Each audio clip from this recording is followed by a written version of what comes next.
যুক্তরাষ্ট্রের president Donald Trump মঙ্গলবার সাংবাদিকদের জানান তিনি ফিলিস্তিনি স্বাধীনতাকামী সংগঠনকে গাজার শান্তি পরিকল্পনায় প্রতিক্রিয়া জানাতে 3 থেকে 4 দিন সময় দিচ্ছেন।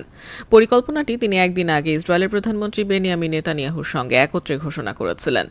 ট্রাম্প বলেন, আমরা প্রায় 3 থেকে 4 দিন সময় দিচ্ছি, দেখব কি হয়। সব আরব দেশ এই পরিকল্পনায় সম্মত হয়েছে, মুসলিম দেশগুলো সম্মত হয়েছে, ইসরায়েলও সম্মত হয়েছে।